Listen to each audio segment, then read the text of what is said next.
If you're familiar with the new wave of kick streamers, chances are you've seen this kid. Built like the alien from Men in Black, this absolute mug has been acting like an idiot since the start of his rise. I'm of course referring to the kick streamer N3on. So, without wasting any more time, let's begin today's episode of the internet's biggest fool.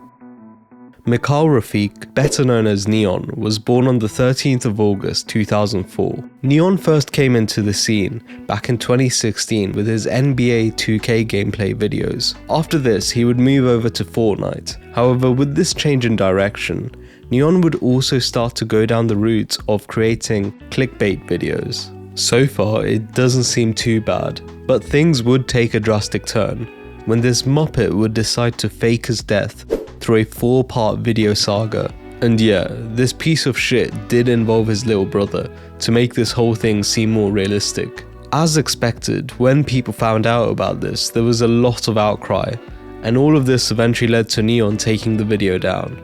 Now, you'd think after doing something as heinous as faking your own death, especially after the fact that there are thousands of children who die from cancer every year, you'd probably never want to show your face on the internet again. But not this guy. Instead, N3on would decide to amplify this toxic persona he'd created by going on these Zoom calls with the likes of Kai Cenat and Andrew Tate. My favorite Italian symbol.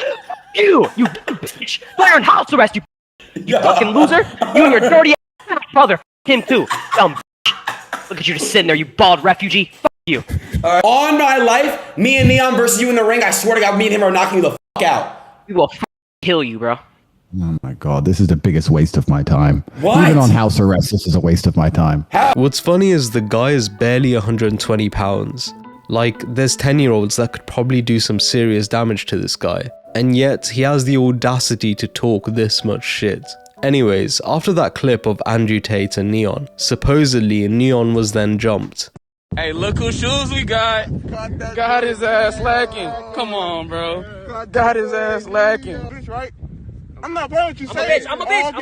Yeah, you a fucking bitch. Come on, bro. However, having seen his antics in the past, naturally a lot of people weren't buying into this whole ordeal. Having built a toxic community, N3on would then fully immerse himself into the dark world of streaming through Kick, and by mixing with the likes of Fusi, Jack Doherty, and of course man like Modine. As you could probably tell, this was not the best group of people to be around, and similar to the little OnlyFans goblin Jack Doherty, N3on decided that instead of limiting his degenerate behaviour to just Zoom calls, he would instead do them in real life. But of course, he'd hide behind a bunch of security so no one could whoop his ass. You got it, my man. I feel like you're I've just seen you before. Oh, you have? Yeah, I'm not a fan though.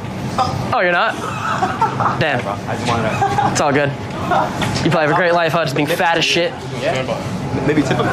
On top of all this, N3on would also end up dating this OnlyFans model, Sam Frank. Watching these two was like watching two leeches suck the blood out of each other. N3on would use her for every clickbait video he could, and Sam Frank would of course use N3on's clout to expand her empire of simps. And funny enough, everyone around him tells him the same thing about what's going on between him and Sam. But does this fool listen? No. I don't put these girls on streaming. Proper girls, proper women, not OnlyFans girls, proper women. They don't take 28 days of meeting them every day, dinners, streams, going out, dating. She doesn't want to sleep with you, bruv. Otherwise she'd sleep with you.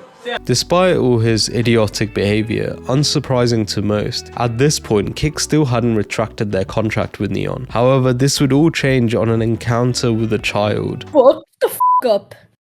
I'll beat the shit out of you and your fat girlfriend, bro. What the fuck? That fat slut. I'll smack her in her face too, bitch. And on God, I'm about to dox your entire family. What's your name? You're not doing shit. Shut the fuck up. Suck my dick, bro. You a bitch. What's your name? What's your name? You pussy. What's your name? Kizzy, bro. My name's Kizzy. It says it in my name, What's your first bro. name? All I need is your first name and you're done. I don't care. I'm an internet warrior. What's your name? What's your first name, bitch? What's your first name, bitch? Tell me your first name, pussy. I don't give a I don't give a f. You're 10 years old. I will f you in the ass until you fucking bleed, bitch. I swear to God. Shut the f up, bitch. Regardless of how you feel about N3on, I think collectively we can agree no man should be telling a child any of the filth this stick insect looking ass guy has said. The irony is that the kid is just following the steps N3on took to get to where he is currently. So for him to react like that was completely crossing a line was completely hypocritical. And so after this whole thing, Kik decided to retract their deal with N3on, but that shit of course didn't last very long. N3on puts out a half-assed apology and got back onto the platform. But that was by far one of my worst things I've ever said or done, and I want to sincerely apologize for what I said. That was not something that comes out of a person like me's mouth ever. I don't know what I was thinking. I let a kid get in my head, and when he talked crazy to me, I blacked out and I didn't realize what I was doing, and I want to sincerely apologize. I'm not that type of guy. I'm not that type of... Personally, I think Kik should have called up our pal Vitaly, since he seems to know what to do with people of his nature. Now, having had several warnings and threats, you'd think N3on would have learned something by now. But of course we're dealing with someone who casually spews out that they'd do some wild shit to a child. And as such, of course he ends up getting arrested in Dubai. Now, as of today, he has been released, and he claims that he was arrested because he was recording some police, which to be fair in Dubai is actually illegal, but I reckon there was probably some other shit he did there too. Just looking at the state he's in now, I reckon in prison he probably met a lovely big fella, and well, I'll leave the rest to your imagination. You ass until you fucking bleed, bitch. Seeing N3on's channel, it's clear that he's on a decline, and with whispers of N3on using bots, it's probably only a matter of time before people stop giving attention to this prick. Anyways, that's all for today's video. Let me know who you want to see next on the internet's biggest fool, and I'll catch you all in the next one.